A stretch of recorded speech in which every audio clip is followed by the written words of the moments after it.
Hi everybody, we are going to make yogurt flatbread today.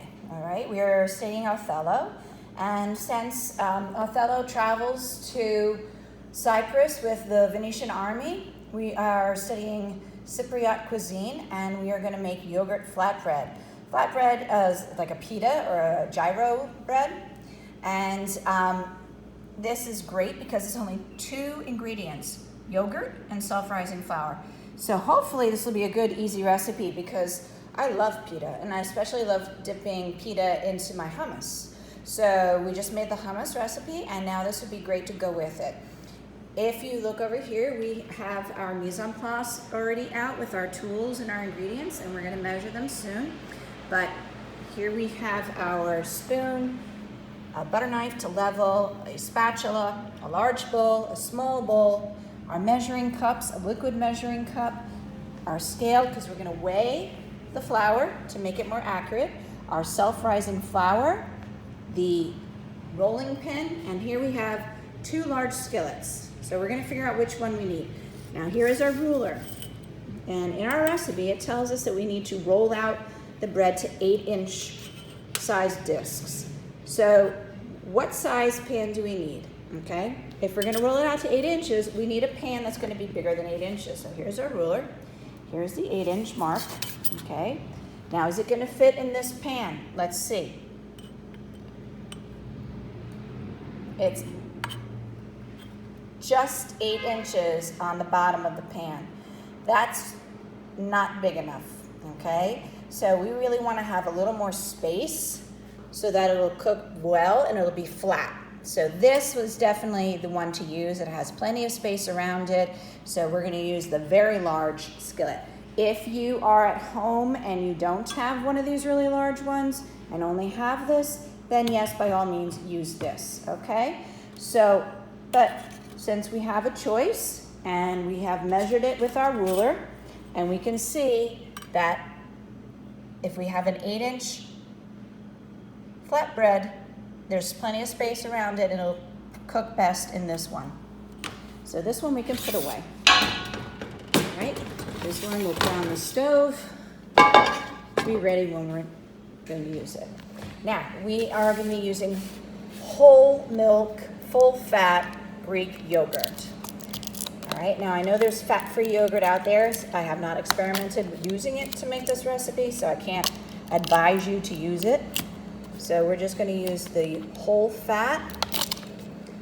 You always have to experiment with recipes if you're going to change ingredients like that. All right, there's only 2 ingredients in this recipe, so we want to use the proper ones. Throw that out, and now we're going to measure this into our liquid measuring cup. And again, I need 2 hands to do some of these things, so I'll be back in a second.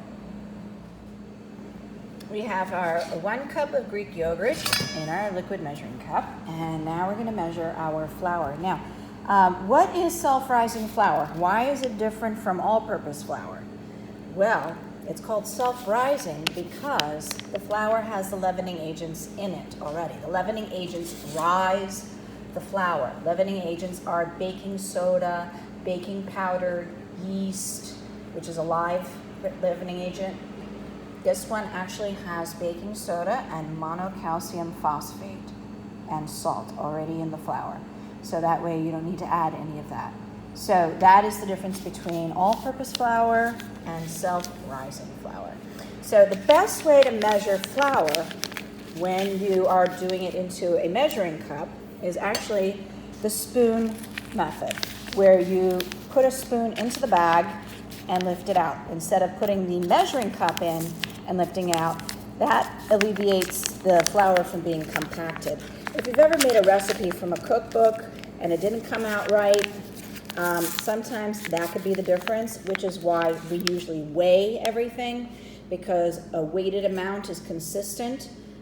Measuring cups, the manufacturers, they don't make them all exactly the same. So some measuring cups may be a little bit different from another person's measuring cups, and that is what can lead to when you make like chocolate chip cookies and they're hard as a rock. It could be you have too much flour because you didn't measure it accurately. Now, I'm having trouble opening this. I gotta use another hand. I'm putting it down. I'm going to use the spoon and spoon it into our measuring cup to get an accurate amount. Now, as I said, the best way to do it is actually by weight. So we are also, after we measure out that 1 cup, we are going to get the weight of it. Okay, so I have the bowl on the scale and I've pressed tare, T-A-R-E, and we have 0.00 ounces. So when I'm finished measuring the flour, I'm going to pour that 1 cup into the bowl and get the weight, the weighted amount. So that way, should I want to make this recipe again, I can weigh it and get a much more accurate read as opposed to using the measuring cup. Now, I have filled that up. I should be able to level it off. Now, normally you should level it off over the bag, but I actually need a floured surface in order to roll out our flatbread on. So if I spill any, I'm going to use it as a floured surface to roll that out. So let's get the knife. We should be using the butter knife, not the edge of the spoon. The knife is flat. Okay, and there we go. All right, now it's level. Don't worry, I'm going to use that flour on the table when I'm rolling it out. Now I'm going to pour this in. Let's get the weight amount of 1 cup. Now that says 5.47. Let's make it 5.5 exactly to make it even. So I'm just, there we go, 5.5. I got a little too much. There we go, 5.5. All right, so for this recipe, when we measured out 1 cup, it was 5.5 ounces. All right, so we have that. And let's put this out of our way. We're done with the scale. And here is our big bowl. Let's put our flour into it. And then we are going to add the yogurt, and we're going to mix it together. And we're going to keep mixing it until a smooth ball forms. So let's add our yogurt. Let's get every little bit out of the cup. We use the spatula to get it out. And we want to mix it together.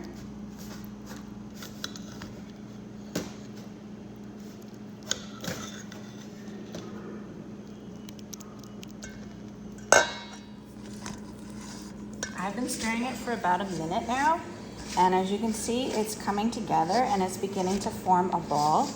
So I'm going to keep stirring it until we get the ball nice and smooth, which might take another minute, so I'm going to pause taping this. All the yogurt is in the bowl, and now I'm going to stir that together. Stir in the flour and the yogurt, and I'm going to keep stirring it until we've got a nice ball forming.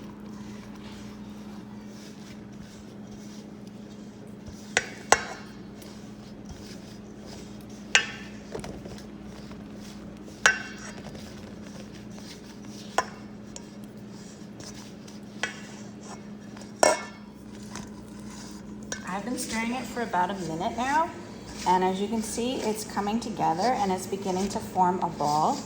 So I'm going to keep stirring it until we get the ball nice and smooth, which might take another minute, so I'm going to pause taping this.